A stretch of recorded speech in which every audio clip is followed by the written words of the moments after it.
Right people, quick update on Rover. As you can see, got the auto box mounted, made a little mount for it. Going to put a little bit of, need to just nip a little bit out with the grinder just on the other side, because it just, I don't know if you can see that nut there just rattles on there when it's on tick over, so it's doing me nutting. So I'm just going to whip that out, then tractor seal all that up. I need to do something with that because it's pig ugly, but I'll figure that out later. It's working, it's really solid. So that's the TDI sorted. Just need a little bit of cosmetic there. Then, oh yeah, for winter, I've finally done it. Got the winter insulation kit.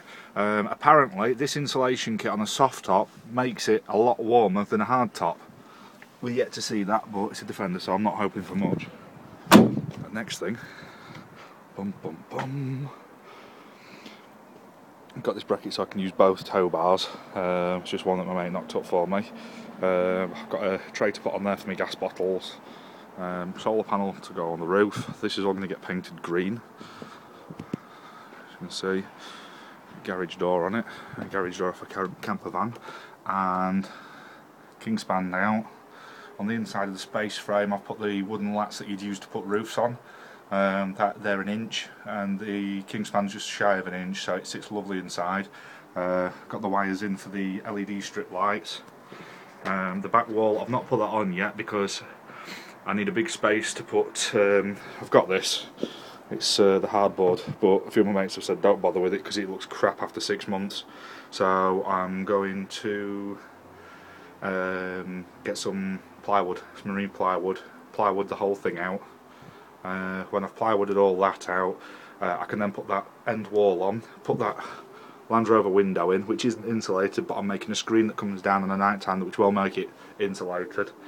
Then when I've done that, I've got wheel arches to make still.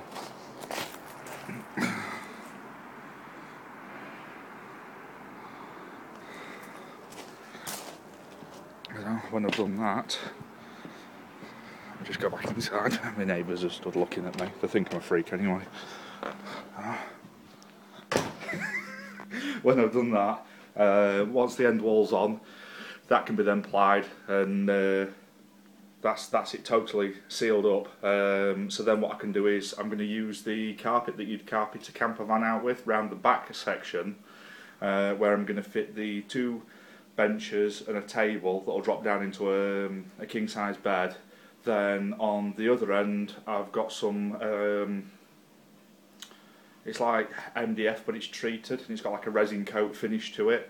It's across from Mate's fabrication shop. They make welfare vans, which is, it's like the utility board vans, and they have little kitchens and stuff in there. They let me help myself to a few of the bigger offcuts because they use huge sheets. They're then big enough for me to make my little kitchen out of it. I've got the triple gas burner for one side, I've got the sink for the other side, I've got all the fittings, all the fixtures, just need a gas bottle. I've got my leisure battery now, just need to sort out a fuse box and switches. I think I'm going to go for the Land Rover waterproof toggle switches. They're a bit expensive, but I do like them and they don't break. I've never known them break when they get water in or anything. From when I've been doing like challenge trucks and stuff, they just last. They outlast the Land Rover. Once that's done, it's solar panel time. I'm going to put a solar panel on the top and run a charger from the Land Rover itself. So when I'm driving, it'll charge the 12 volt.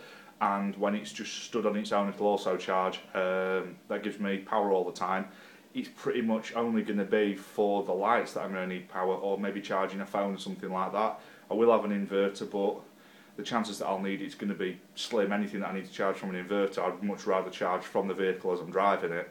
The Land Rover itself, I'm going to take the wolf wheels off, just because cosmetically I don't like them. I know a lot of military Land Rovers, they all rave for them, but I'm going to put those 4, I'm going to put 2 of them on the trailer, 1 for a trailer spare, 1 on the bonnet for the spare for the Land Rover, and get a new set of all-terrains a little bit wider, slightly taller profile for the Land Rover.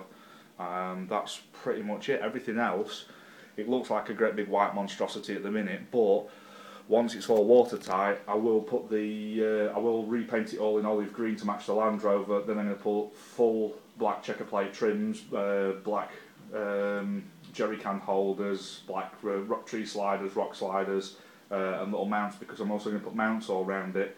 So when I go anywhere, the idea of this trailer is that's going to be the centre point for everybody to cook round, everything like that. So I'm going to make it in such a way there's going to be fastenings for bashers and canopies and windbreaks and things like that to go all over it. So everybody can, if there's not enough trees or anything like that, it can be used as the point where everybody gets the water from, everybody can cook off it. I'm going to make I've seen these bayonet fittings where basically if someone's they want to use a gas stove or anything like that, you can just hook into it and use mine as the central point. That's the idea behind it anyway. That, and it gets the wife out with me again, because she originally, when I met her, I was doing the overlanding and Land Rover expeditions. She used to come everywhere with me and stop in the roof tent. I got a really nice caravan and spoiled her with that, and now she won't go in anything else. I've sold that, so this is the idea, to get her back out and about with me. So just a quick update anyway. I'm going to crack on with it today, trying to get it lined out, and I'll probably do another update in a couple of weeks, because Chris from Rough Peaks, we're totally blitzing his Discovery. We're repainting my Land Rover again and knocking some dents out of it, painting the trailer, and there's 2 other friends that want their Land Rovers sorting as well, so we're going to do that all in the one, and I'll probably take a video then. So stay safe, ta-ra.